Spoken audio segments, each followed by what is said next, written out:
Paramashivoham Om Nityananda Paramashivoham. I request all of you to share. How many of you have manifested?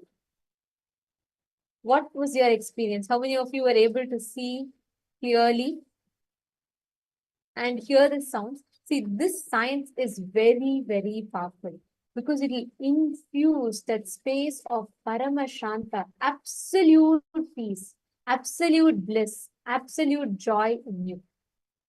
Now, we're all going to be entering into the next session where we will be understanding about Dhira, the courage that is needed for you to be ferocious. What is that courage? What is the real confidence and courage that you need? The boldness is all about being able to give up your oldness. Swamiji tells, boldness is nothing but you being able to give up your oldness. That is the boldness. So let us now listen to what is Dhira, what is courage, what is the real boldness.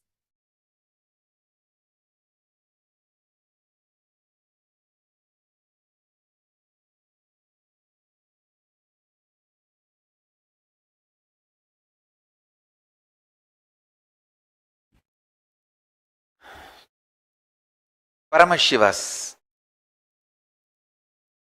message directly from Kailasa today. Listen intensely.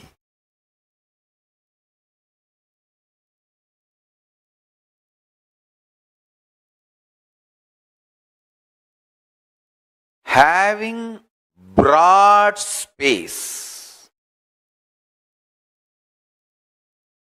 keeps you absolutely integrated.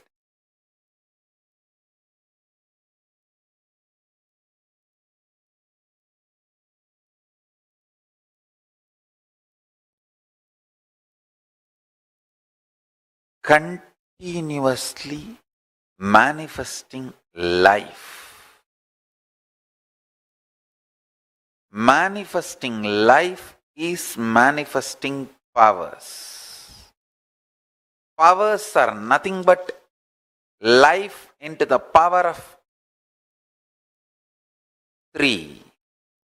Life into the power of 2, like a life square, is bliss. Life cube, life into the power of 3 is powers.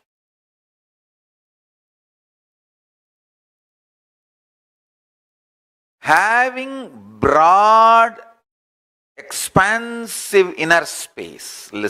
Listen, life is all about what you cognize as you, not what you do outside. That's one statement. Second statement I immediately made. Life has nothing to do with what you feel about you or with you. It is all about what you do to others. Both looks very conflicting, paradoxical, controversy. Listen, but they are not conflicting. They are complementing each other. All I am trying to tell you is what you feel about you does not matter. What you cognize about you matters. When you have the right cognitions, you will start serving others. Serving others becomes your lifestyle. Listen carefully, intensely.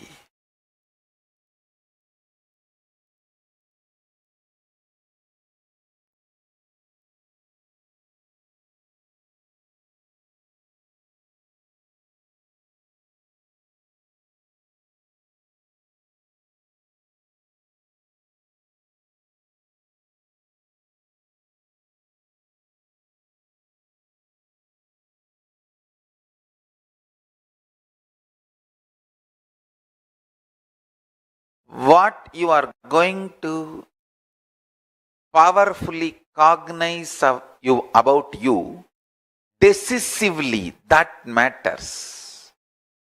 For example, you decide, I am now going to feel I am only powerful God, Paramashiva,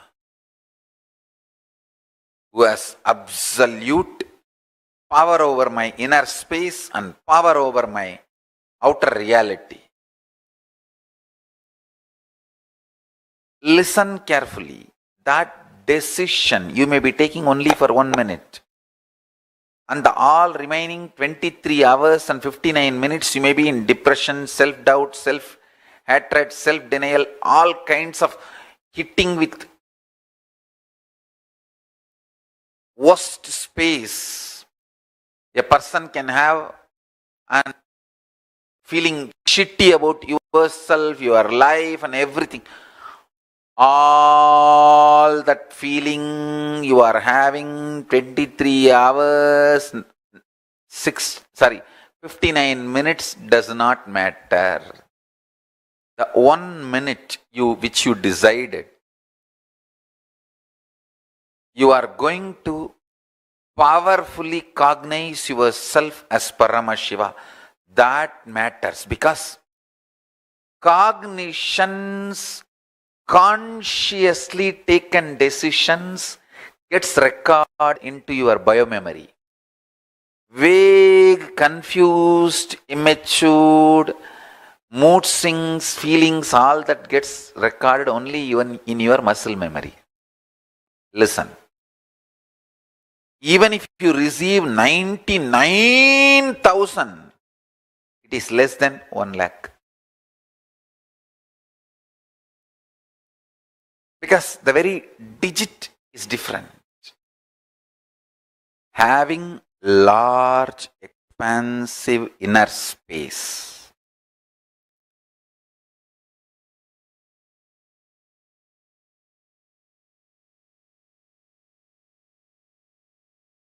makes you manifest life in tremendous depth, maturity.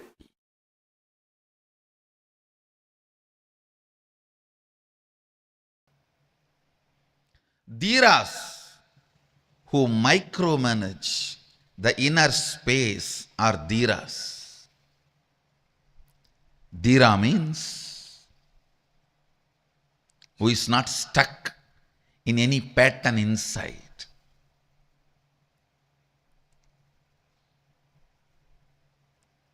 If you lose the fight outside and come out and give a 10-day lecture on why you lost, you can't be a Veera.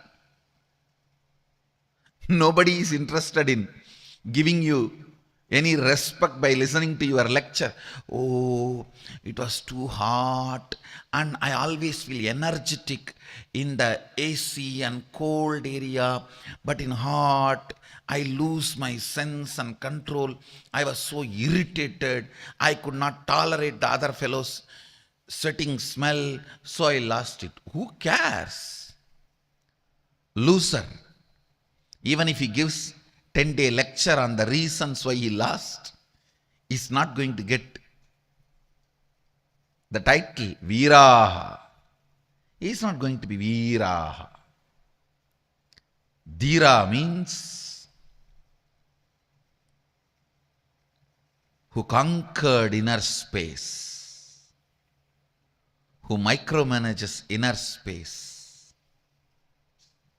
who looks into every thought current, thought pattern. Understand? Any problem persists because you are not interested in micromanaging certain thought currents in you, certain pattern currents in you. Understand? Even body needs to be healed. If your body is not cooperating with you for waking up in the morning, it is sick. It is entertaining certain blind spots. Don't let that happen in you. You need to address it. You need to heal it. You need to cure it. Most subtlest patterns do not expose themselves as patterns to you. They try to convince you you are them. They are your characters. They are your beauty. They are your colors. No. No. Any sympathy for your patterns in any form is a crime against yourself. Atmahatya. Understand? Sometimes we say, why? Everyone is suffering with certain pattern. Why not me also? Let me have this. This is my character. No. Everyone's suffering cannot be the justification for your stupidity. Pattern, when it convinces you, it is your character, it is your quality, and derives your sympathy. You have committed suicide. You entered into the suicidal space. Over.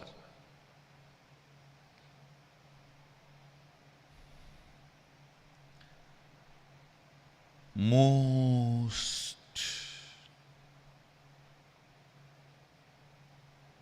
listen to this word. Most stupid.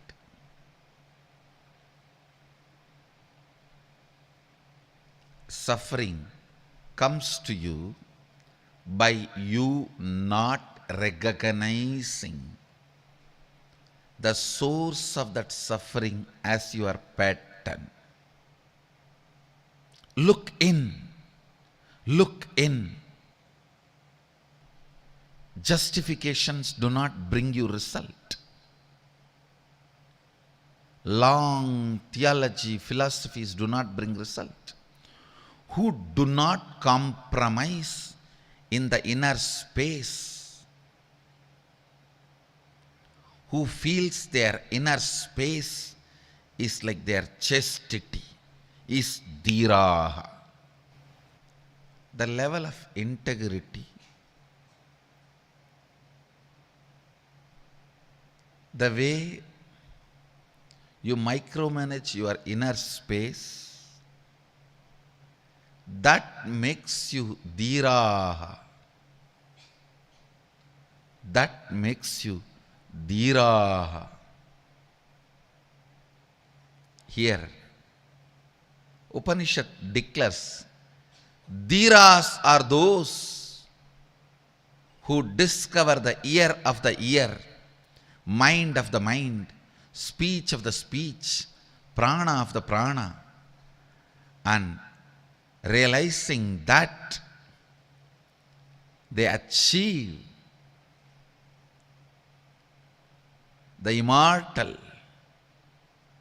eternal,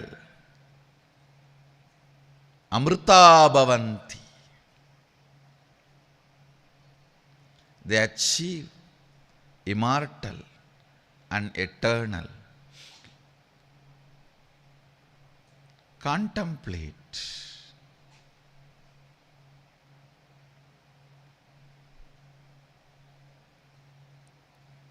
Where are the blind spots?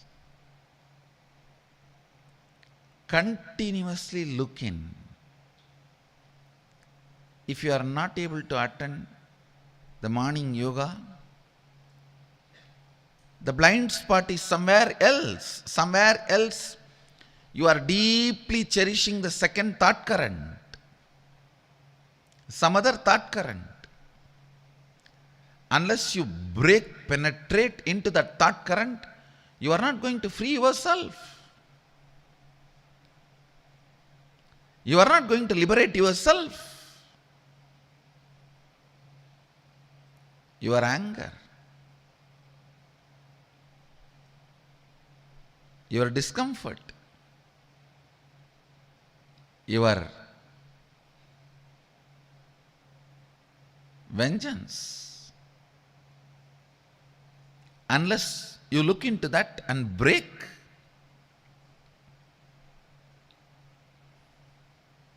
you are not going to become dhiraha. And life is only worth living when you become dhiraha.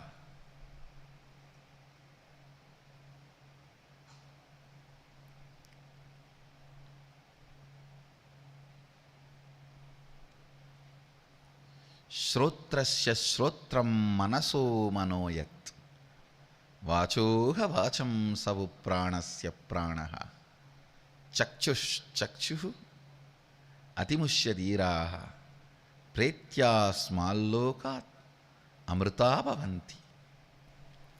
Go on micromanaging your inner space. Go on micromanaging.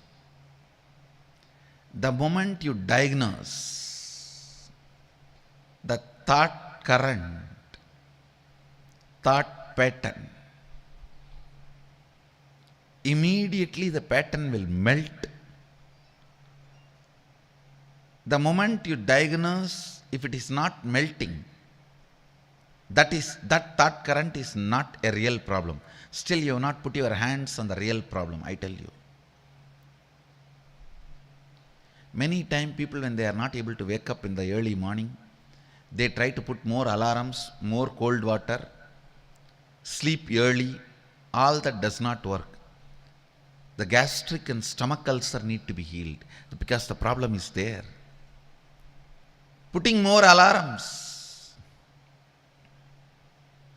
putting more cold water on yourself, putting more people to call you, sleeping early, nothing will work. Till you put your hand on the right problem. With everything, with every situation, with every problem, putting your hand on the right thought current. The moment you put your hand on the right thought current, the problem dissolves, problem disappears.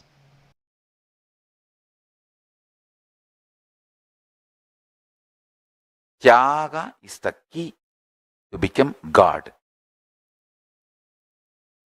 The most difficult tyaga is renouncing self-hatred, because the society teaches you self-hatred is great. It makes you delude between humbleness and self-hatred. Listen. Humbleness is not self-hatred. Listen carefully. Self-hatred is thinking you are less. Humbleness is thinking about you less.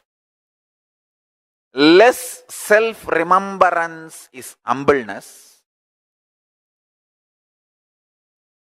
Self-hatred is constantly thinking about you, but very cheap, very low. Understand, there is a big difference between humbleness and self-hatred. Person with self-hatred will never be really humble. Adivinayam dhurta lakshanam. He will show himself very humble. But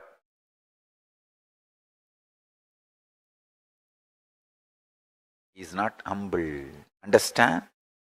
A real humbleness will be out of powerfulness. Society deludes you, makes you mistake humbleness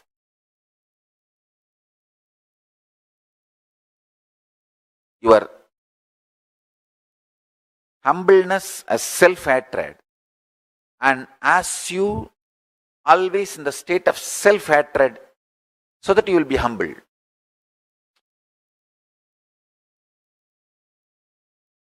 Self-hatred is not humbleness. Most difficult thing to renounce in the life is self-hatred. So much of self-hatred, self-doubt, self-denial. That is why even if you think of future plans, so much of impossibility and you shrink. No, one more suffering, pain of failure. Why should I face? Fool. Because of pain of failure, you don't plan, and naturally, no plan means failure.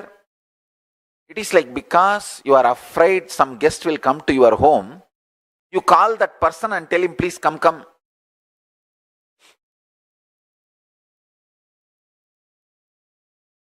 You are afraid failure will come to your life, and you stop planning and force the failure to come to your life. Self-hatred, self-denial, self-doubt. Most difficult thing to renounce in your life is SDHD. Renounce that. Dhira, courage is moving the SDHD out and having the vision for your future. Because of your pain and frustration, fear of failures, doesn't want to face one more pain of not achieving what you want and all those frustration ganging up, and you don't even put the seed, then what are you hoping for? Accidental future. Accidental future is not going to be great. All accidents will either be damaging or just letting you live. It is only consciously planning, manifesting. Understand? You are a man. You are given conscious power, will, persistence. You are expected to be adult and matured. Use those capabilities and plan, manifest your future. If not, don't blame anyone. First, sit. Pen down your pains of failures, hopelessness, resistance, anger. You feel even to write, think about your future. How is it going to happen? My future is in somebody else's hand. I don't even know what is going to happen. How will I plan? What will I do? All kinds of frustration, impossibility. Whatever comes up, pen down all of that. That is the first step. Second, decide consciously I am moving all this out of my life.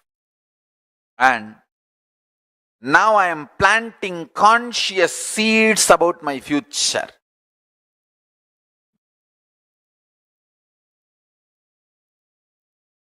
So two things you are going to do now. First, all the resistance and anger and frustration you have to do this conscious planning of your future, pen down those patterns. Memories of failures, frustration, everything, whatever you have.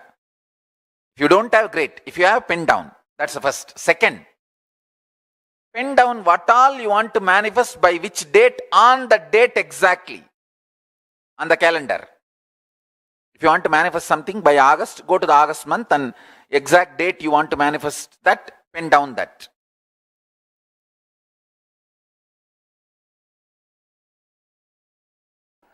Veera is courage you demonstrate through your ahankara. Dhira is the courage you demonstrate in your level of mamakara.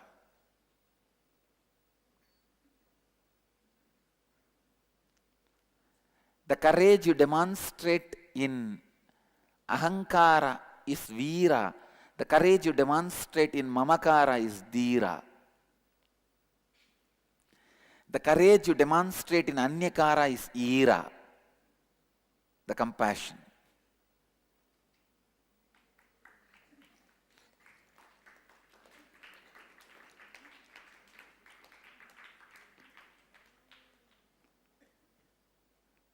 The courage you demonstrate in ahankara is Veera.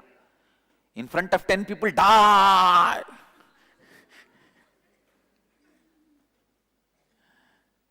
The courage you demonstrate with your mamakara, with yourself, is Dhira. I'll choose only authenticity. Come what may.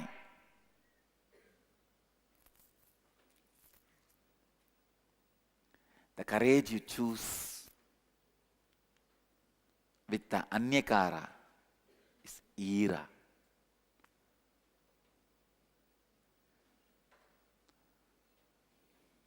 I don't know whether the word Sanskrit, the Ira exists in Sanskrit. It's a Tamil word. It's a Tamil word. It's a Tamil word. Ira means the compassion in your heart. In Tamil, it means. But the old languages, it will always be, words will be here, there, and it will get mixed up. Some forgotten, some. It's okay. I'll give this word to Sanskrit, Ira. And I'm giving the meaning to it, that's all. With the right of Arsha Prayoga, I contribute this word to Sanskrit.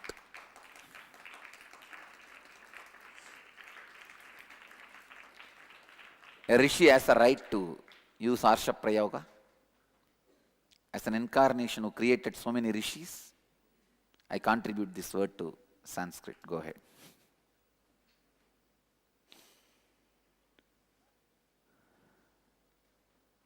Because the masters have to explain such subtle principles, they are not bound, restricted by the linguistic rules.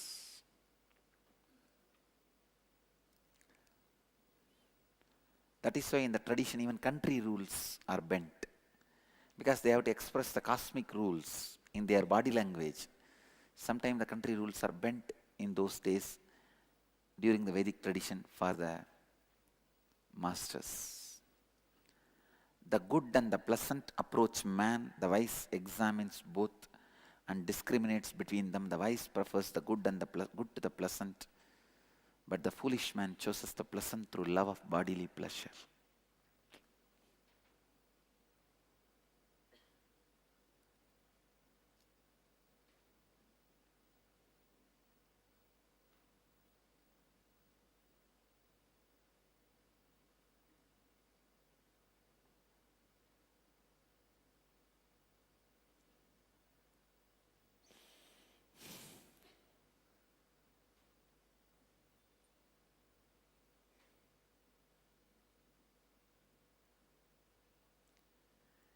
Shreyascha preyascha manushyametaha tau sampritya vivinakti dhiraha.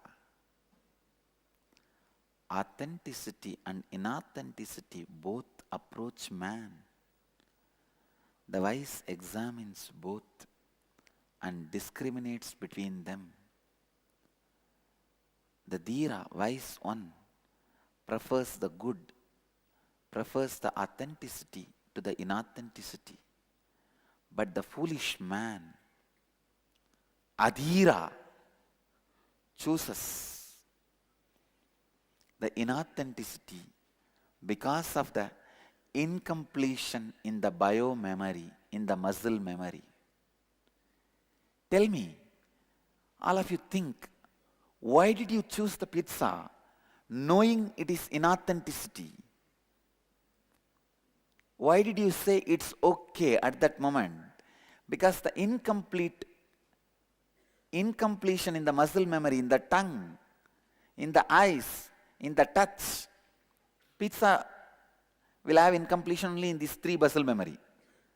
Vision, visual, the way it is, wow. And the taste, of course, smell also. Smell. Sound, there's no sound from pizza. The smell, the incompletion muscle memory of the smell, incompletion muscle memory of tongue, incompletion muscle memory of eyes, and incompletion muscle memory of touch. If you remember even now and have a thought, it will be nice if I can have a pizza. Authentically raise your hand. How many of you had the thought? You still have incompletion. Understand? The moment I described, you had the visualization and had a thought. It will be nice. Of course, we won't get it, but it will be nice. Raise the hand. Authentically, let me see. Still you are carrying the incompletion. The danger of choosing inauthenticity exists in you. Nothing wrong with pizza, but you will choose pizza for wrong reasons, inauthentically. With completion, nothing is wrong. There are clear references. Shankara drank the village, the country arak. Being a Brahmana, a sannyasi, Yoni Brahmana and a sannyasi, he drank country arak. His disciples thought he is inauthentic and questioned. Then in the next stop, he drank the molten iron to prove his authenticity, that nothing touches him. He was never inauthentic even when he drank arak, because it was out of completion. His body needed some water component. Nothing else other than that country arak was available. So he added that water component to the body. And next stop, nothing else other than the molten iron was available. He added water component through that molten iron. It was complete authentic. It was not, the Shankara did not have the incomplete bio-memory of the arak smell, taste and the hangover which it leaves in the system. You guys have 5 hangovers of pizza. Hangover of taste in the tongue, hangover of smell, hangover of vision, hangover of touch, and hangover it leaves in you after eating. Shankara did not have even 1 hangover of alcohol. Alcohol also leaves you 5 hangover. Seeing, smell, taste, and what the touch, and what it leaves in you after you drink. The 5 incomplete biomemories, muscle memories, all 5 are not there in Shankara. That is why he used even alcohol just to add water component to his body.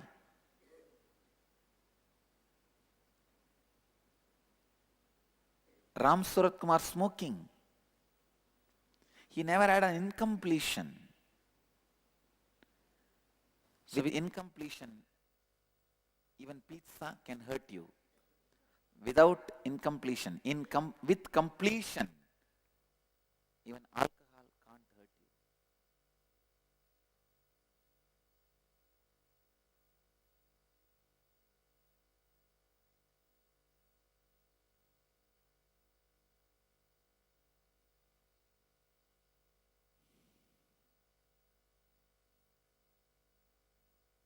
When you are incomplete, even your breathing can hurt you. With completion and authenticity, Nothing can hurt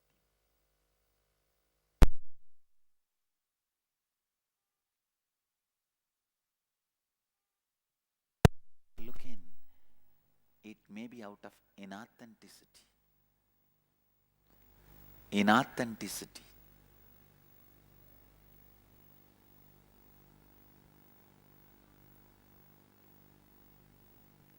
Dhiraha. Dhira, wise is one who stands with authenticity, who chooses authenticity,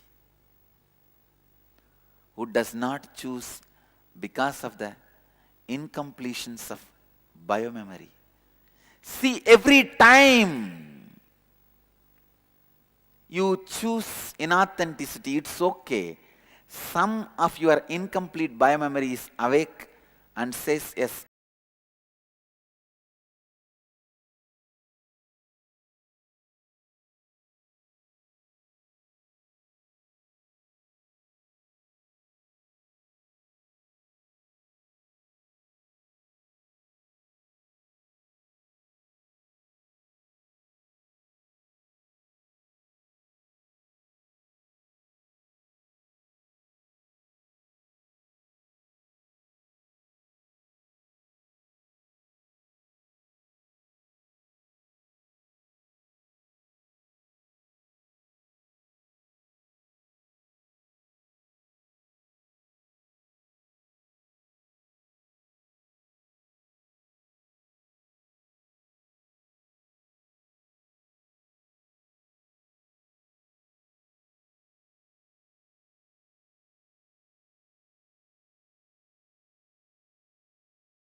By unclenching, if I decide to do something else or nothing, I feel I will be less useful to mission due to progressive decline in contacts.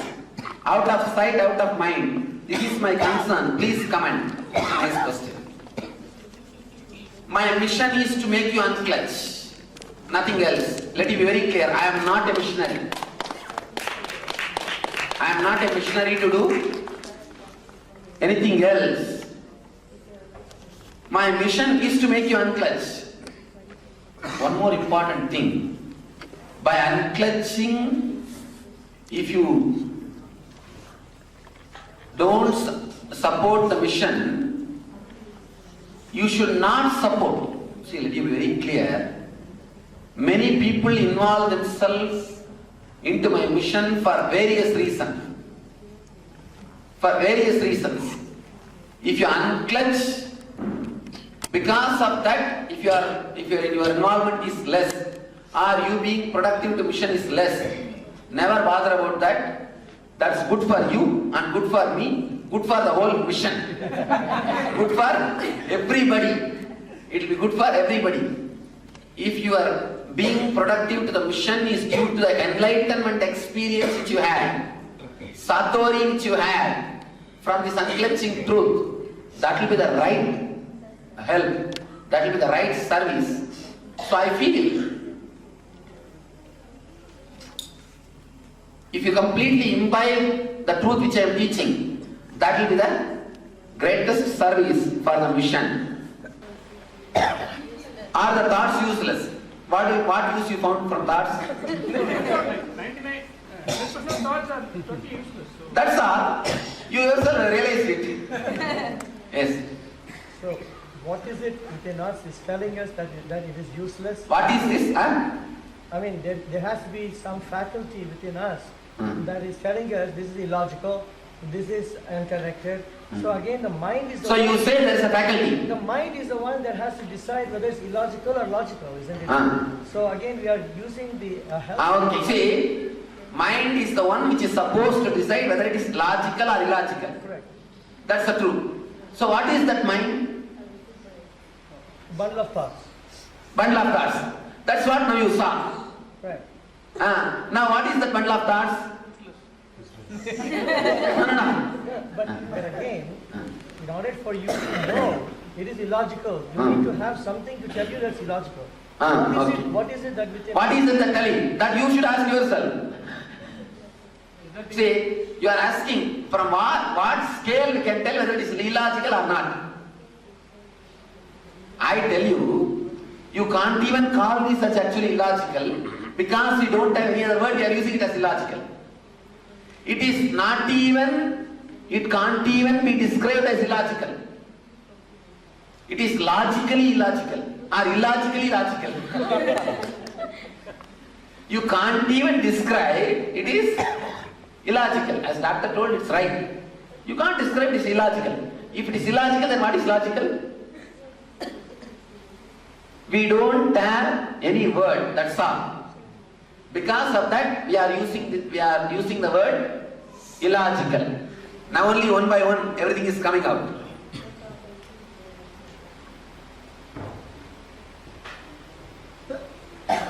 You are God, I am God. Who said I am God and you are God?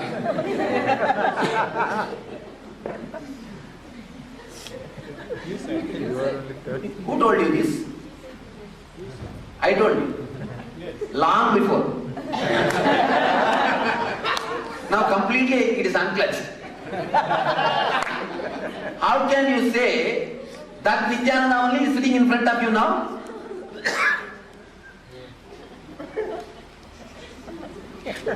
Let's have a little fun. God is everywhere. Why go to Kumbh Mela? Who went to Kumbh Mela?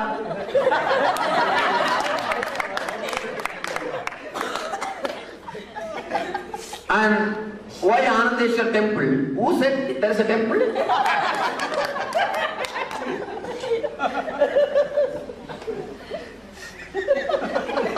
I don't know. Who put this question?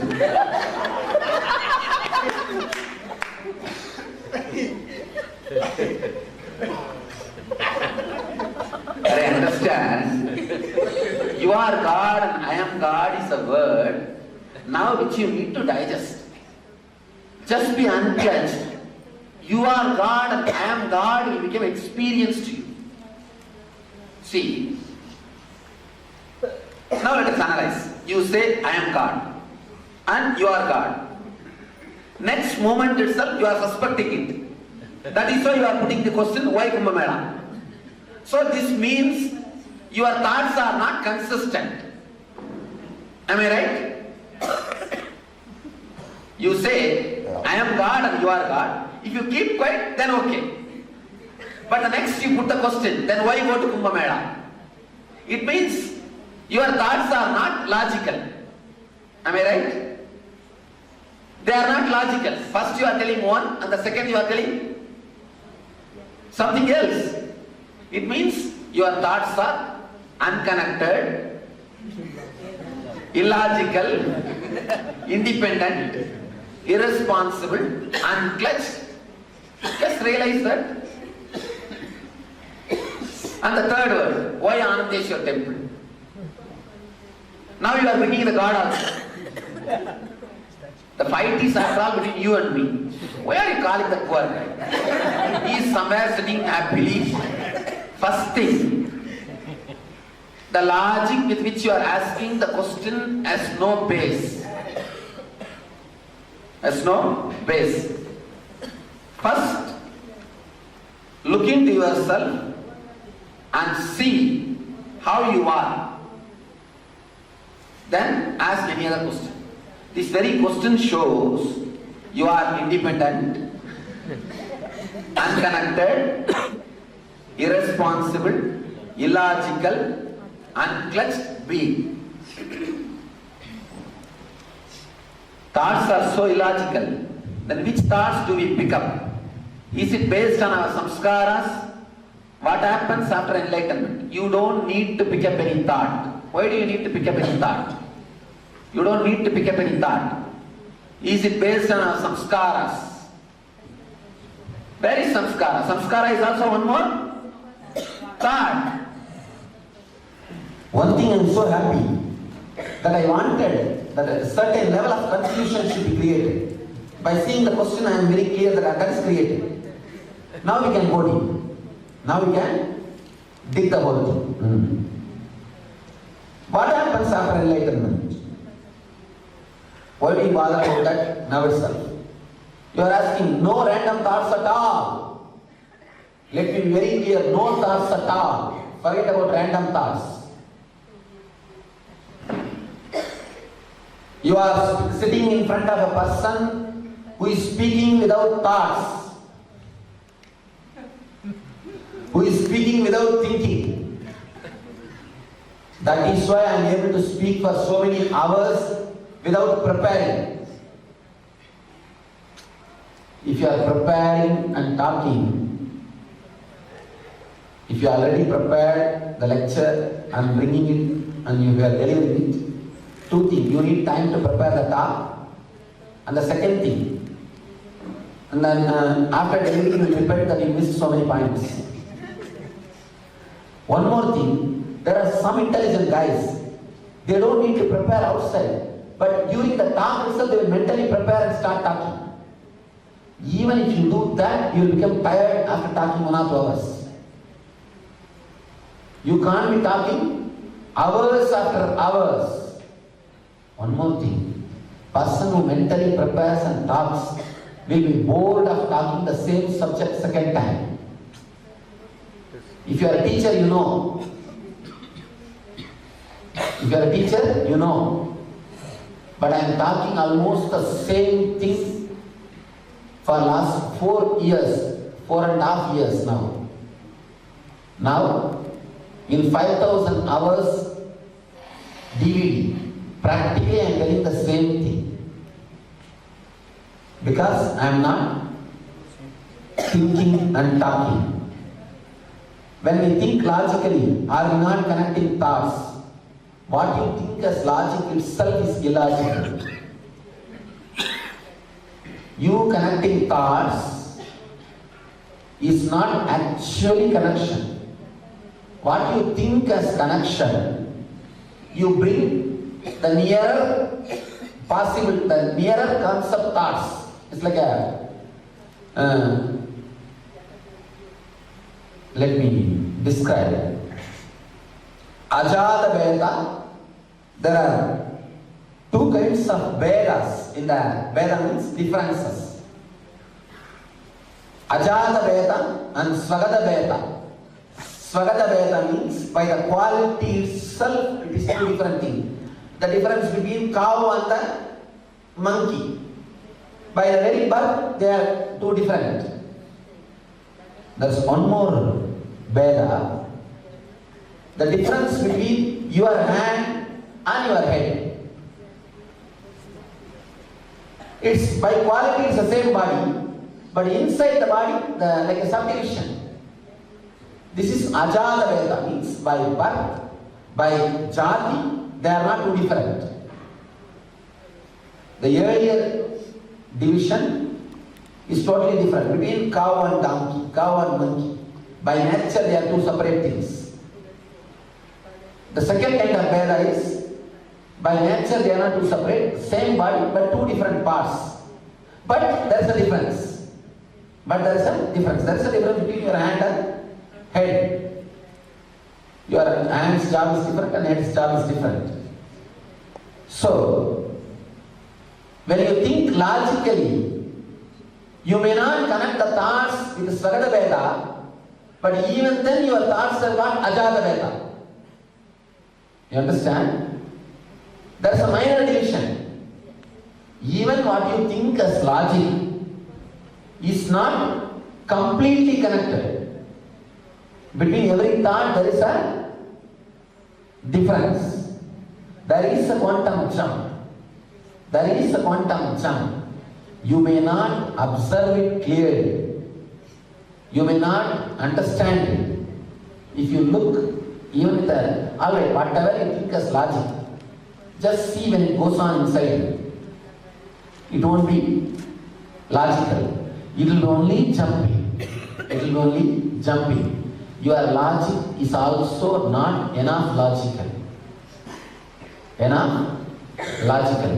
What do you think as logic? See, for example, let's analyze this one logic, nyaya.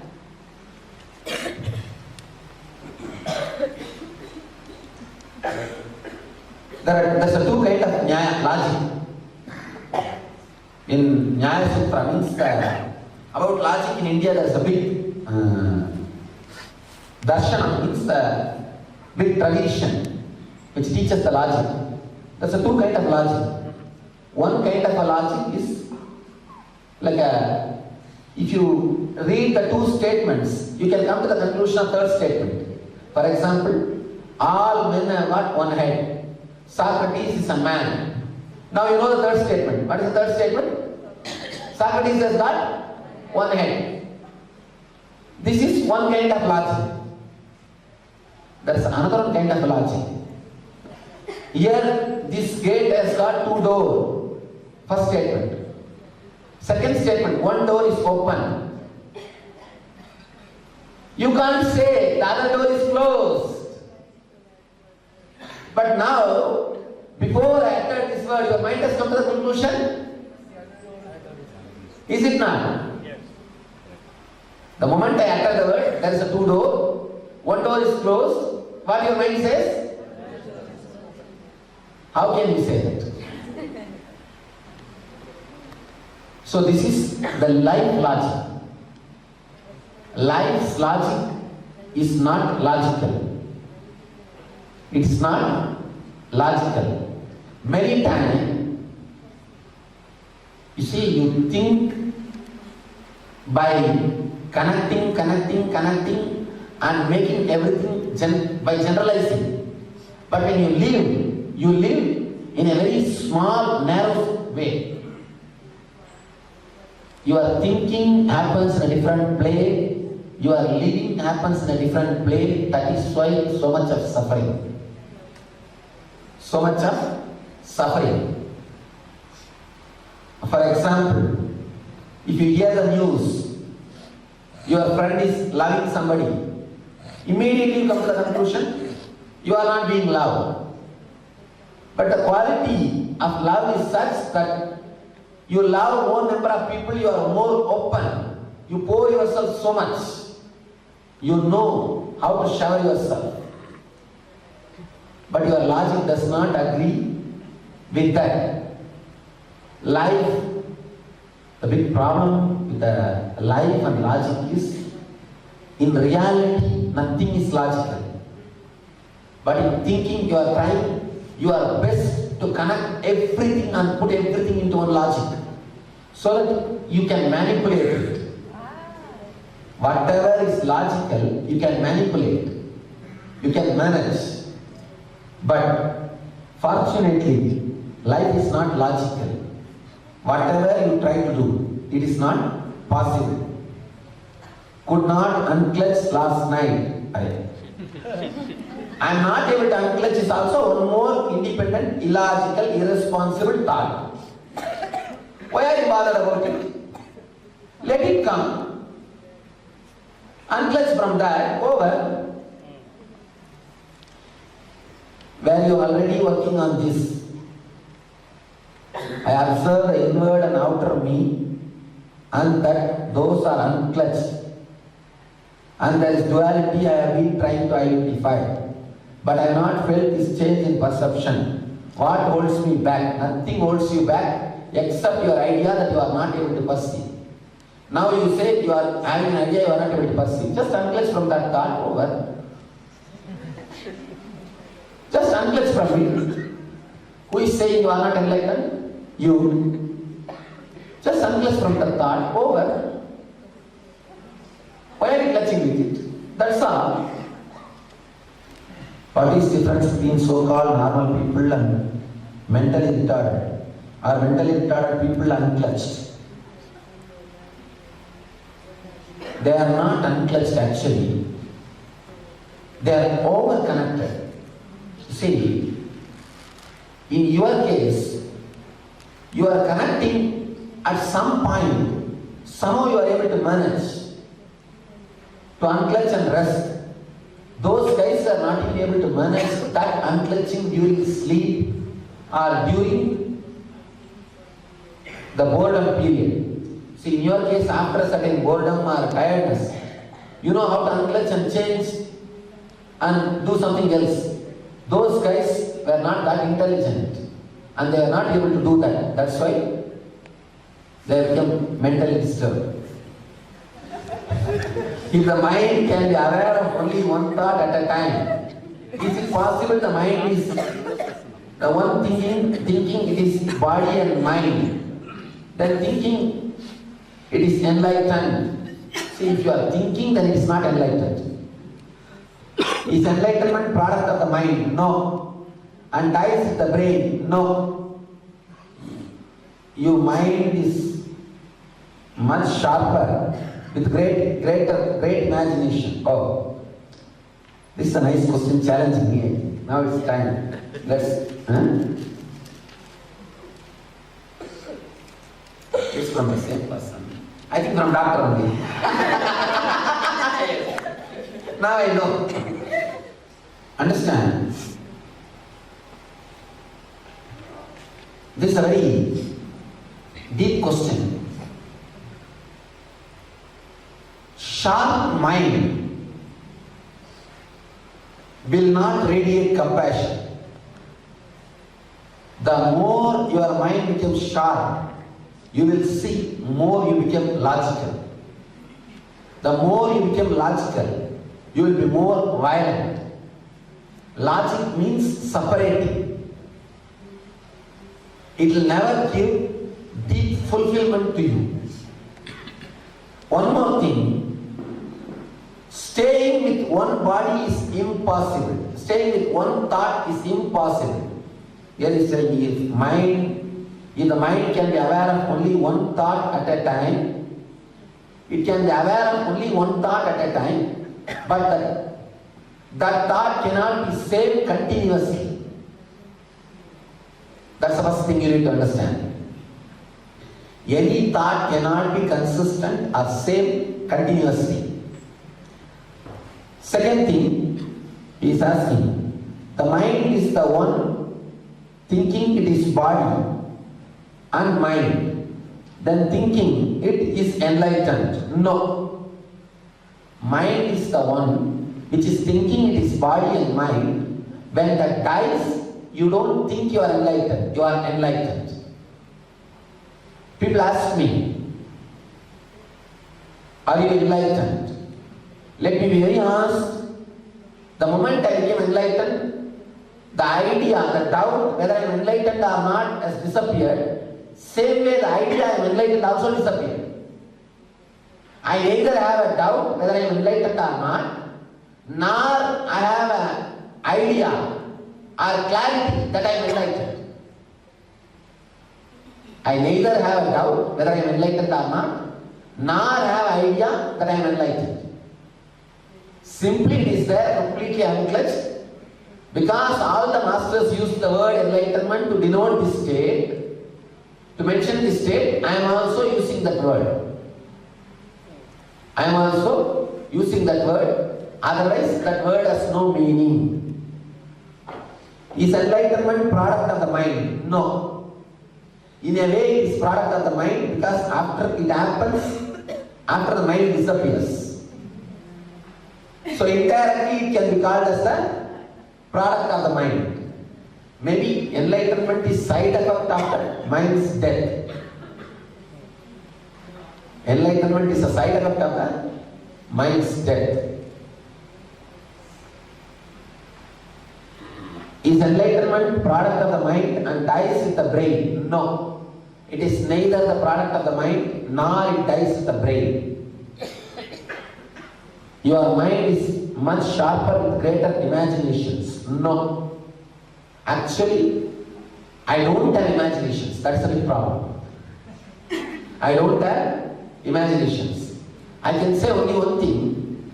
I appear to be very sharper because I know all the games which your mind can play.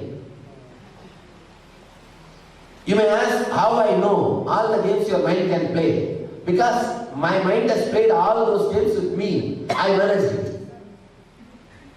Because I played with my mind, I can play with anybody's mind. The other day, after some program I came and told, there was a guy who was trying to behave very intelligently with me. Then after everything I came and told. I told him that you are playing with the mind. I played with the mind itself. Understand? You are playing with your mind. I played with the mind already. So whatever your mind can play, I know because my mind played much more than that. Before death, your mind will do its final drama. It will open all its cards, or I can say, it will open everything. It will do its best. That's what it means when Buddha says that before enlightenment, Mara came. He tried to seduce me. Means what? All the things which is inside is coming out. If somebody has become enlightened, he has seen all the games of his mind, then naturally he can face all the games of your mind. So my mind, you can't say my mind is sharp or with great imagination. No. I don't have imagination. One more thing. Maybe you can feel my mind is sharp because I know all the sharp dramas played by your mind. Otherwise, my mind is not what you think as sharp. How have we managed to create disease in our bodies? Or that is nothing to do with our thoughts. It has something to do with your thoughts. How can we turn this around to help us? First thing, understand. Every moment you are having new thought. Your body is created by your thoughts. Because you believe you have a consistent personality. You are connected. You have a connected shaft in you. You start creating the body also in the same way and do not allow rejuvenation process. Now understanding that you are unclutched, You will allow the rejuvenation process which is constantly happening in you to happen in a natural way. Unclenching is the best way to allow your body to heal itself. See, Dilip is asking a question. I have to connect my thoughts logically. Only then I can do my work. I am telling you all, right? Please sit straight. Now connect all your thoughts logically and be there. How long will you be able to do? How long will you be able to do? Dilip? You can't. So you know you can't. That's what I am saying, then don't. Understand? See, if I tell you to be unclutched, you say I am not able to. If I tell you to be clutched, again you say you are not able to. Neither be unclutched nor be clutched. You are already unclutched. Understand? Neither you need to unclutch because you don't need to unclutch. You are unclutched. Try to be clutched. You are not able to. Then just be. Look into yourself. Understand? Now I am talking an important truth.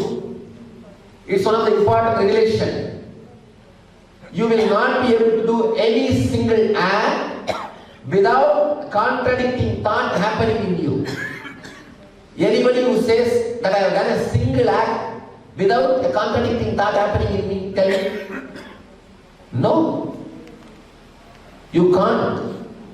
Not a single action is outcome of thought. Actually, we do not know what is the cause of action. That is truth. That's the truth. Always you will have contradicting thoughts. Why you execute this thought and you don't execute that thought, we don't know the reason. We don't know the reason. We don't have logical reason. That is what you executed. That's all you can say. Why you did not execute the contradicting thought and you executed that thought, we don't know. Understand? This understanding will create a deep clarity in you. A very deep clarity in you. You are suffering. You are torturing yourself by trying to find the reason for all your past actions. The main suffering, main cause for your suffering is you trying to find reason or justification for your actions. Your actions are not done with a logic. First understand that. Your actions are not done with a logic. You give the title or the name to that actions either as a good or bad based on the result which comes after the action.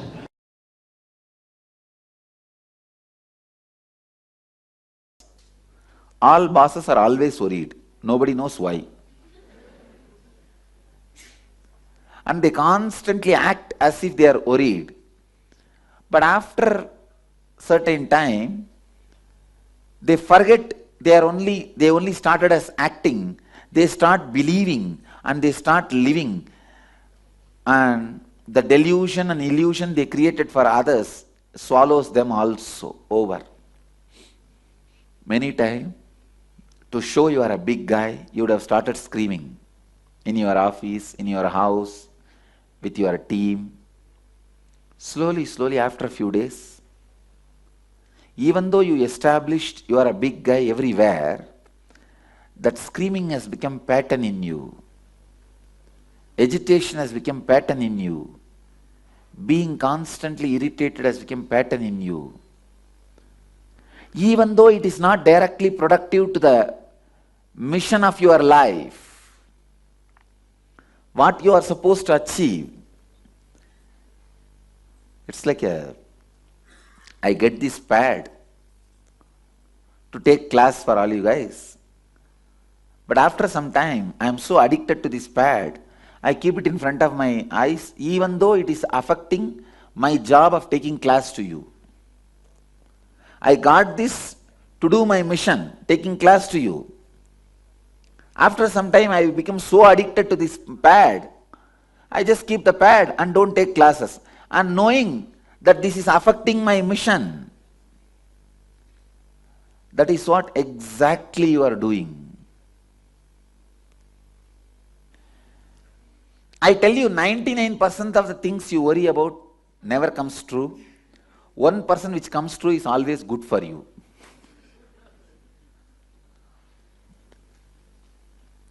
But I know for sure, how many hours I speak about worrying, you will not be able to break your pattern. Only by doing the proper process we can break your pattern. Otherwise, it will become like this book, How to Stop Worrying, Start Living.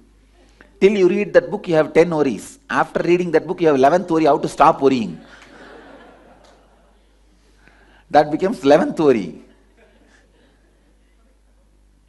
So, I know if I just give you words, this will be like one more, how to stop worrying, start living. So I'm not going to give you words, I'm going to guide you into the system, into the process to break this pattern. I want you to know only one thing. In no way worrying is productive. If any productivity is achieved by worrying, please avoid it. Let it not come in your life. It's like a side effect of the poison. See, by steroid, sometimes you get health. But for how many days? Few days. Within next few days, you are going to have the side effect. Same way, by worrying, even if you get some effect, let it not be part of your life. See, it's like a outer conversation and inner conversation. This inner conversation only becomes worry slowly in you. That is why in the Hindu tradition, constantly repeating the divine name, I can tell you, one of the best, most powerful technique. It's called ajapa. Constant repetition. Why, you know? That purifies your whole inner conversation. You become aware of what goes on in your inner space. It is literally fixing a CCTV camera, security camera. If you fix a security camera outside your house, how anything happens, you know. It is in your awareness. Same way, fix ajapa in your inner space. That is a security camera. Anything happens in you, that worrying in your inner conversation, you will catch it. Just like CCTV protects you, ajapa protects you. Ajapa is inner CCTV. That is inner CCTV. If the thieves know that CCTV camera is there, they don't go there. Same way, if your mind knows you are established in ajapa, it doesn't send virus thoughts. It doesn't send worrying patterns. The inner conversation becomes pure and you are established in the truth.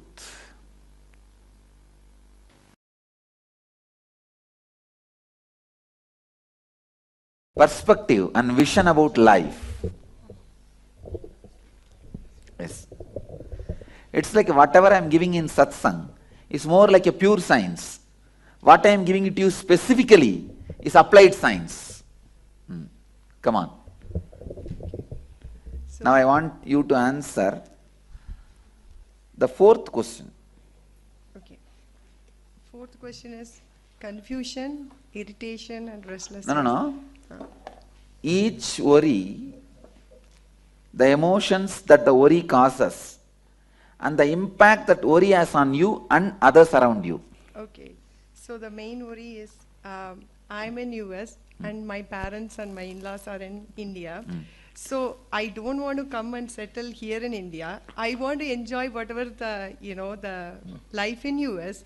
And at the same time, I want to, be here with my parents and in-laws when they suffer, which I'm not able to do being in US. So that put me under the emotion connected to it is confusion. Am I going to settle there or am I going to settle here? I don't know. I'm not able to come to any answer. So that's the one thing. Second thing, with my job. With my boss, it's always a rat race. I have to prove every minute, I have to work and I have to think all the time that I am up to his expectation. So I work crazy. As soon as I wake up in the morning, I listen to Suprabhatam and check my Outlook email. So I will do that all the time. I won't stop. Even, my first worry I pen down is like, I haven't checked my emails for last 6 days. How am I going to manage after this 21 days, when I go back? So that's my first worry I pen down. So that put me into a lot of irritation. That's the emotion attached. The next one is about the kids, they are in... Finally this worry, did it make you productive? No, it's not. When I think of this, I have to meet up to his expectation all the time. I make more errors and, he's scolding me all the time. So that's what is happening. And I really don't know how to stop The that impact of this on others, you are able to see. Yes. So the day I get scolding from my boss, I show it on my husband. So that's what happens. I know, I know. No, it's true. See, it's like your boss vomits on you. You come and vomit on your wife. Your wife goes and vomits on the kids. Kids go and vomit on the pet. Pet comes and bites you. That's all. It's a cycle.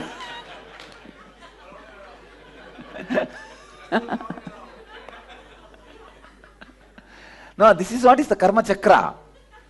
Nobody is breaking it. And I am telling you from working with thousands of people very closely with their mental setup, the torturing atmosphere in the office leads to extramarital affairs in so many ways. See, when you are all around surrounded by people who are torturing you, even if one person is not torturing you, you feel that as a love. You don't need really love from that person if he is not capable of torturing you. The soft corner starts developing. Families break. So many things start happening just because of the stress in the workplace. Human beings can't handle constant stress unless they are with enlightened being. If you are with enlightened being, he knows how to lubricate you and make you function. With ordinary boss, what he will do? He can only vomit. Then, as I said, you come and vomit on your husband. Husband vomits on kids. Kids vomit on pet. Pet comes and bites you. And the circle is complete.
Nityanandam, that was an amazing revelation on how you can experience peace and go beyond the Maya matrix, and how you can experience a lifestyle, that ultimate blissful lifestyle. So hope you all enjoyed.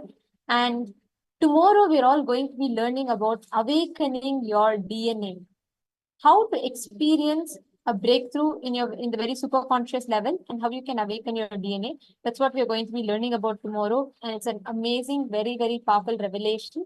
And tomorrow we'll be having the darshan of Sada Nrittamurti, Nataraja, manifestation of Paramashiva.